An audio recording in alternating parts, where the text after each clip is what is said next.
Time now for a look at the latest in local news. In the news, the Jesup City Council met in a special call meeting Tuesday afternoon, and the council voted to appoint their city treasurer, Rose Marcus, as the interim city manager, while they plan to hire a firm to conduct a search for a full-time city manager. They hope to have that firm announced at their next city council meeting. Here was the discussion and vote to appoint Rose Marcus interim city manager after a short executive session Tuesday. We made some decisions in executive session on moving the city forward. Commissioner have looked at Mrs. Rose Marcus as the interim city manager until we get till the search is complete. So I entertain a motion that we appoint Ms. Rose Marcus as city manager. I have a motion by Commissioner Harris, second by Commissioner Harvey. Any discussion?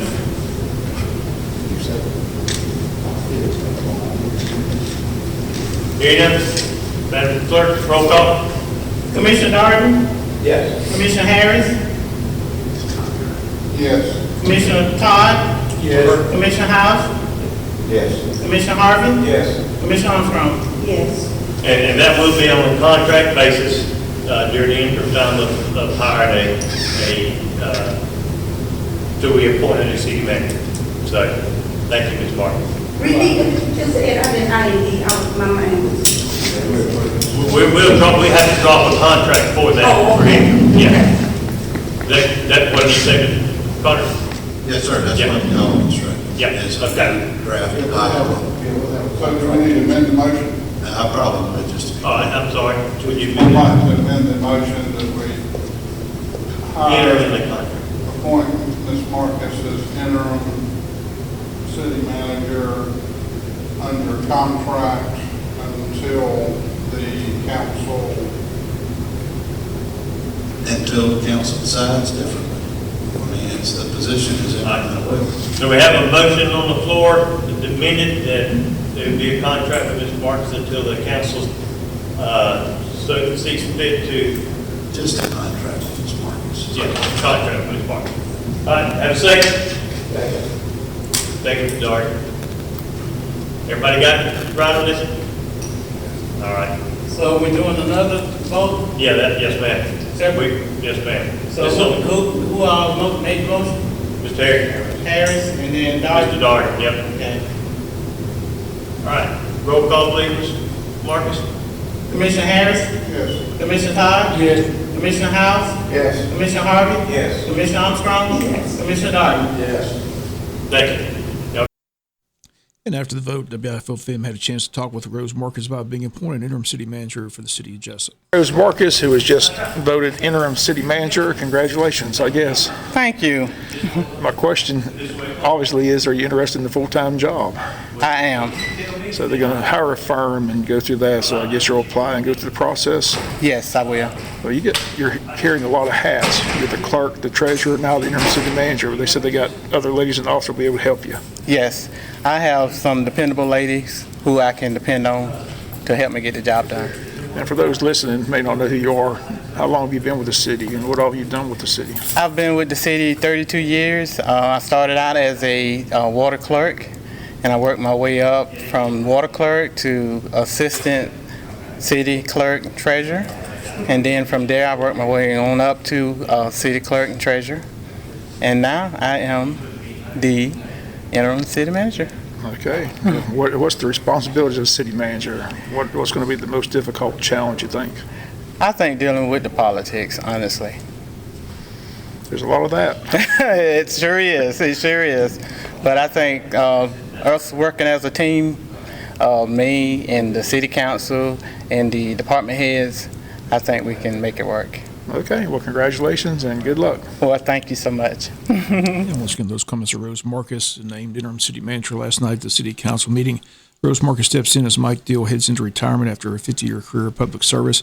Deal began as a street officer and moved up to police chief, has held both the office of city manager of Jesup and the office of county administrator.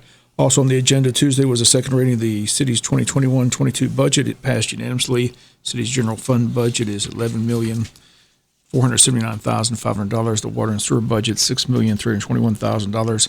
Total of all non-city funds $26,666,250. Once again, the second reading passed unanimously yesterday at the meeting. And let's look at your special call meeting of the City Council, which took place on Tuesday. We'll be back with more news after this word from our sponsor, the commercial messages, so please stay tuned.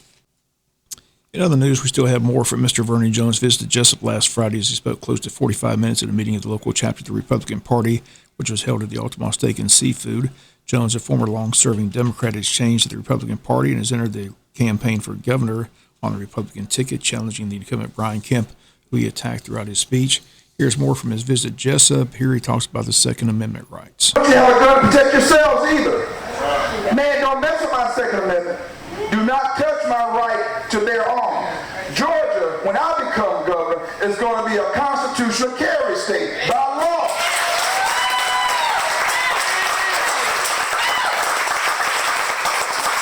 When I co-sponsored the campus carry bill, man, they attacked me. The Democrats attacked me. I'm like, wait a minute. Yeah, I want people on those campuses, young ladies and young men, whomever, I want them to be in a position when that idiot comes in and think he's shooting fish in a barrel, when he sees some other Smith & Wessons pointed back at him and the bullets flying his way, he'll get off that campus. We got to protect ourselves. But the left want to take our guns. Look at Chicago. More people being killed in Chicago, and they got the most strictest gun laws probably everywhere. If you outlaw guns, only outlaws will have guns, I keep telling them. Yeah, they're going to have them. They're going to have them. Let me protect myself. But that's where the left goes. So when they said, Vernon, you were a Democrat. Yeah, sure, I was a Democrat, lifelong. But I was a lifelong conservative, too. But guess what?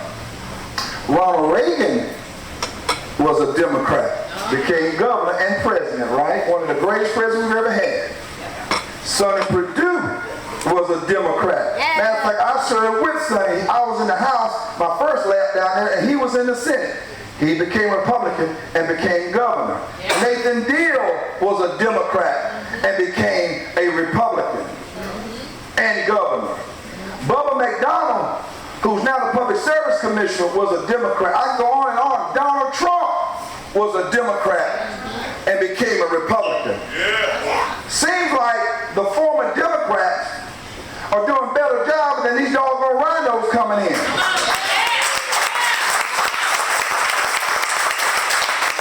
Brian Kemp is a rhino. You know, I always like Brian Kemp. We think Brian Kemp, you know, he tried to do the best he could, but Brian doesn't have backbone. Brian doesn't have spine. Brian caved into Stacey Abrams. Brian caved into stopping this foolishness with our election. He would not call a special session. He would not call for forensic audit. Who is he afraid of? Is his hands on the Dominion system? Yes. There's a dead cat on the end of this line. There's a dead cat on the end of this line. Matter of fact, this thing is so messed. That dead cat got a whole bunch of kitties too. A lot of stuff get ready to come out.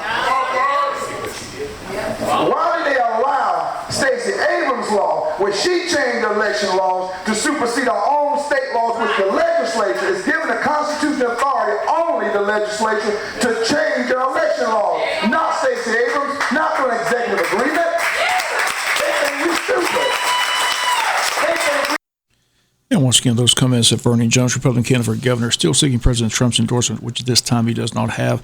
Rudy Giuliani, former mayor of New York, will be in Atlanta today for a fundraising dinner for Vernon Jones. It's a $1,000 plate dinner, and it's going to be interesting to see what elected Republicans attend that event today up in Buckhead. Former President Trump said yesterday on a national radio show that former George Heisman Trophy winner Herschel Walker will run for the U.S. Senate against Raphael Warnock. Trump says he'll be the top Republican candidate in the race. Trump says Herschel told him he's running, says he had dinner with him a week ago, and he will run. Herschel was contacted yesterday by media. He says he's not made an official announcement at this time. And the most prominent Republican to announce he's in the U.S. Senate race is Agriculture Commissioner Gary Black. He's set to join us tomorrow on the world-famous Butch and Bob Show. Other notable Republicans have opted to stay out of the race because they believe Herschel will run all along. He's lived in Texas for years, but Trump says he's about to move to Georgia to make his run for the U.S. Senate seat. Aside from Black, two military veterans, Kelvin King and Latham Sadler, have also announced bids for that U.S. Senate seat. Former U.S. Senator Kelly Loeffler is also considering a rematch with Warnock, and she recently met with Senate GOP leader Mitch McConnell. Once again, Gary Black, a candidate for U.S. Senate, set to join us tomorrow on the world-famous Butch and Bob Show. We'll be back with some final news notes after this word from our sponsor, the commercial messages, so please stay tuned. Final notes and news: a homicide investigation underway in Long County as deputies responded to investigate a death report at the Country Manor Mobile Home Park on the 1000 block of Tibet Road just after 11:30 p.m. Monday evening. GBI has been called in to investigate the shooting death of a Jesup victim, 28-year-old Jessica Gerling of Jesup. It's not yet known if she is a resident of the mobile home park. The vehicle parked outside the mobile home park was towed away. Investigators are trying to determine if that vehicle was connected to the homicide. No details released on how the victim died, but they say it is a homicide. 2 weeks now since the 3 shootings in Jesup. Wayne County still looking for the suspects involved in the shootings. Again, no one in jail or arrested at this time. The Sheriff's Department still searching for Alexis Worley. Police still searching for Levante Stokes. Once again, if anyone knows their whereabouts of either of those 2 individuals, just contact local law enforcement. And the Chamber of Commerce gearing up for their 9th annual Legacy Dinner, set for Thursday, August 19th at 7 o'clock. Again, tickets are on sale now. To reserve a seat, call 427-2028. Admission is $75 for members, $100 for guests. Again, they asked you RSVP by August 12th to the Chamber. Again, the number 427-2028. The 9th annual Legacy Dinner is again set for Thursday night, August 19th at 7 o'clock at the Pine Forest Country Club. That's going to do it for latest in local news. Sports comes your way in a few minutes. Bob Morgan said, have a great day.